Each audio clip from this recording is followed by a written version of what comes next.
মাত্র ৩টি উপকরণে এমন পারফেক্ট গুঁড়া দুধের মিষ্টি একবার দেখলে আপনি বানিয়ে ফেলতে পারবেন। হ্যালো গাইস, আসসালামু আলাইকুম, ওয়েলকাম টু মাই তারিনস ব্লগ। বাচ্চা থেকে বড় সবাই ভালোবাসবে এই গুঁড়া দুধের বেবি সুইট মিষ্টি। একবার ট্রাই করলে বারবার বানাতে ইচ্ছে করবে। মাত্র কিছু ঘরোয়া উপকরণে বানানো এই মিষ্টি হবে নরম, একদম দোকানের মতো পারফেক্ট। তো চলুন দেখে নিই আজকের এই গুঁড়া দুধের বেবি সুইট মিষ্টি রেসিপি।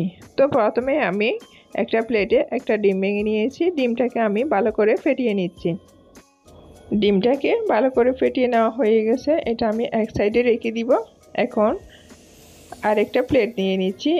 একটা প্লেটের মধ্যে আমি 1 কাপ পরিমাণ গুঁড়া দুধ নিয়ে নিচ্ছি এবং আধা কাপ পরিমাণ ময়দা নিয়ে নিচ্ছি। আপনারা চাইলে ময়দার পরিবর্তে অর্ধেক ময়দা আর অর্ধেক সুজি আর গুঁড়া দুধ এই 3টে উপকরণ দিয়েও বানাতে পারবেন।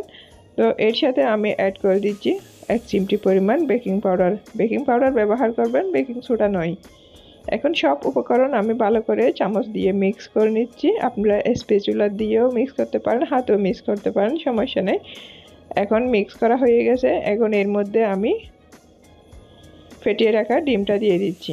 বেবি সুইট মিষ্টি তৈরি করার ক্ষেত্রে এই 3টে উপকরণ হচ্ছে যথেষ্ট, আর বেশি উপকরণের দরকার নেই। এই 3টে উপকরণ আমাদের হাতের কাছে সব সময় থাকে। আমরা বাঙালিরা সব সময় মিষ্টি পছন্দ করি, খাওয়ার পরে একটু মিষ্টি জাতীয় কিছু পেলে শান্তি লাগে।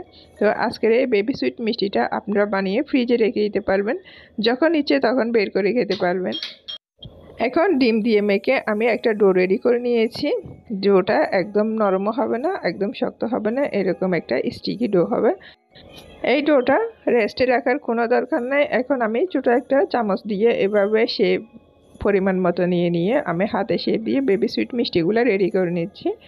কারণ মিষ্টিগুলো যদি সেম থাকে তাহলে এগুলা পুড়ে যাওয়ার চান্স কম থাকে, কুক করতে সুবিধা হয়।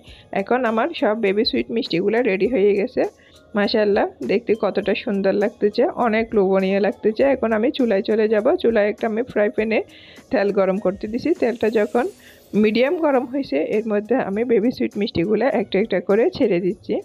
যেগুলো আমি আগে দিয়েছি সেগুলা একটু করে কালার আসার আগে আমি চামচ দিয়ে এভাবে নিয়ে নিচ্ছি। কারণ বেবি সুইট মিষ্টিগুলার কালার আমি এত বেশি গাঢ় করব না, আমি হালকা হালকা রেখে এগুলো নিয়ে ফেলবো, যার কারণে আমি নিয়ে নিচ্ছি। অনেকে অনেকভাবে অনেক রকম বেবি সুইট মিষ্টি বানায়, বাট আজকের আমার এই বেবি সুইট মিষ্টিটা হচ্ছে একদম আলাদা। এই বেবি সুইট মিষ্টিটা আপনারা বাসায় একবার হলেও বানিয়ে খাবেন। এই মিষ্টিটা বানিয়ে আপনারা নর্মাল ফ্রিজে রেখে দিতে পারবেন, যখন ইচ্ছে তখন শিরা দিয়ে এটা খেতে পারবেন। তো এখন আমার সব বেবি সুইট মিষ্টি রেডি হয়ে গেছে। এখন আমি চুলার থেকে তুলে নিয়েছি। কতগুলো কালার এসেছে, কতগুলো হালকা কালার, আমি গাঢ় কালার করে নিই। এখন আমি চুলায় চলে এসেছি আবারও। একটা ফ্রাই প্যানের মধ্যে আমি 1 কাপ পরিমাণ পানি দিয়েছি এবং 1 কাপ পরিমাণ চিনি দিয়েছি, 2টা এলাচ দিয়েছি, 1 চিমটি পরিমাণ জাফরান দিয়ে আমি একটা শিরা তৈরি করে নিচ্ছি। শিরাটা এখন হয়ে গেছে। এখন এর মধ্যে আমি বেবি সুইট মিষ্টি থেকে অর্ধেক মিষ্টি দিয়ে দিচ্ছি, কারণ আমি আর অর্ধেক পরে খাবো, সেই জন্য আমি অর্ধেক ফ্রিজে রেখে দিয়েছি, অর্ধেকটা দিয়েছি। এভাবে দিয়ে আমি একটা ব্লক তুলে এটা চুলা থেকে নামিয়ে ফেলবো। চুলা থেকে নামিয়ে এটা আমি 2 ঘন্টা রেখেছিলাম। 2 ঘন্টা পর এখন আপনাদেরকে দেখাচ্ছি কতটা সুন্দর হয়েছে। এটা কিন্তু মাশাআল্লাহ খেতে অনেক বেশি মজা হয়েছে।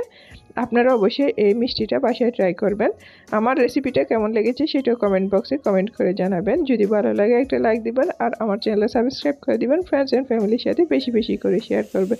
তো আজ এই পর্যন্ত, সবাই ভালো থাকবেন, সুস্থ থাকবেন। আসসালামু আলাইকুম।